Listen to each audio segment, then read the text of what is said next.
Hi, everybody. Good morning. It's a beautiful day in Bend, Oregon. We just turned over to spring hours at Mount Bachelor, so I got myself a spring pass because I'm not teaching ski lessons right now. So I'm going to start going skiing here soon before the end of the season, so that's exciting. Wanted to make a quick video. Last video was about what I think, in my humble opinion, subjectively, is destroying modern stories, and that is politics and an infusing of politics in classic narratives and kind of grandfathered in IPs. And the other thing that I have been thinking about is how video games really are the modern novel. At least from my perspective, I'm 36 years old. I was born in 1986.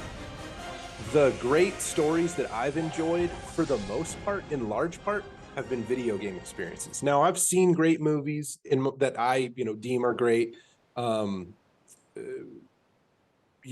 Predator, Terminator, I don't know, Memento, the original Star Wars trilogy, et cetera, et cetera. And those are just some that come to mind for me that have been, great escapist action adventures, I suppose.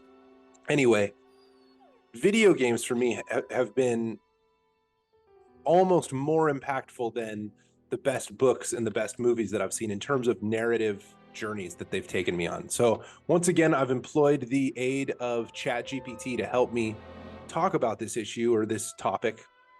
And I asked ChatGPT 4 questions again. The first question is, have video games become more popular than books and or movies?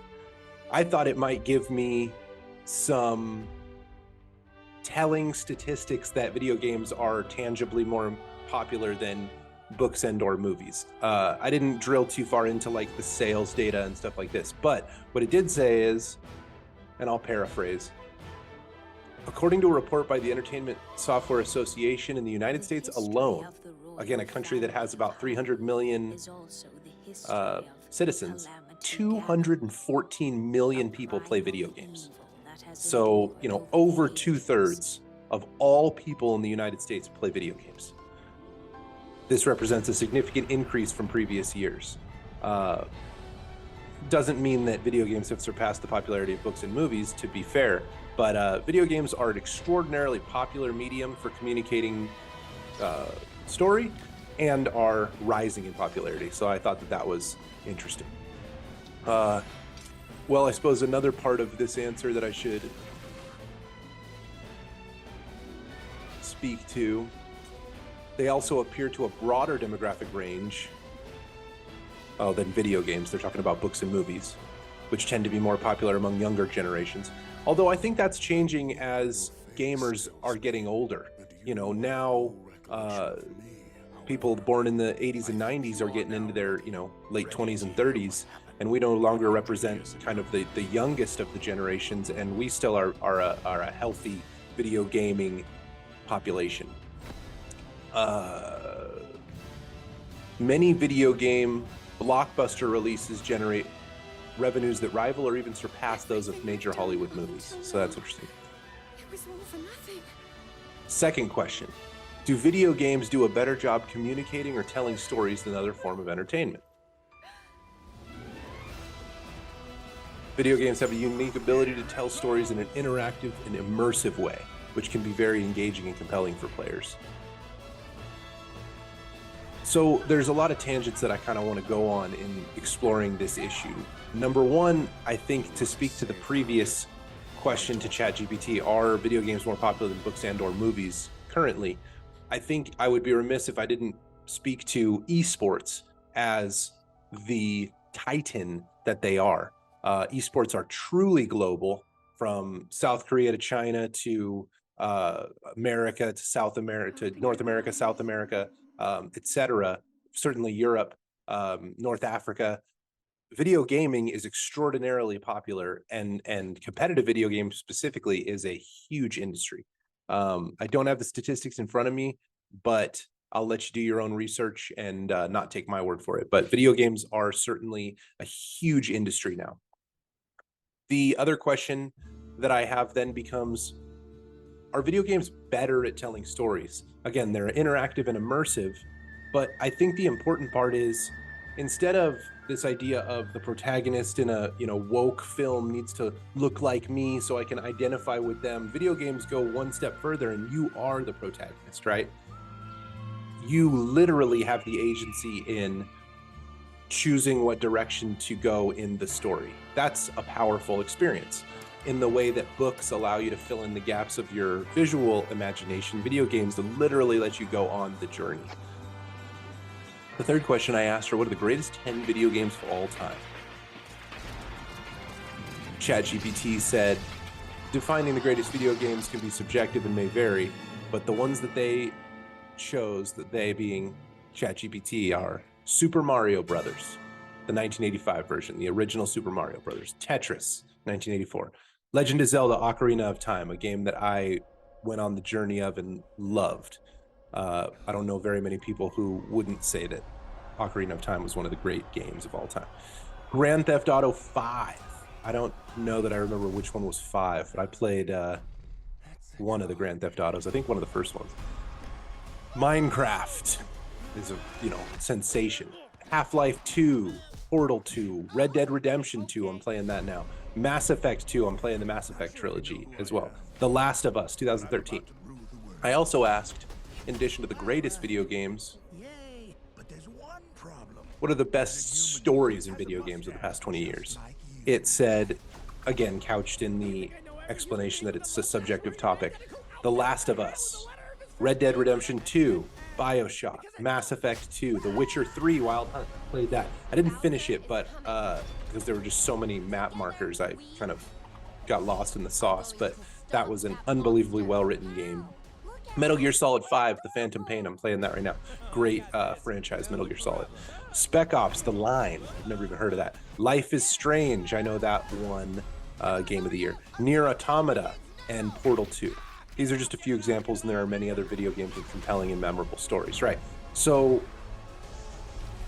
I think that the great video games have really struck a chord with those of us that have gone on the narrative journey.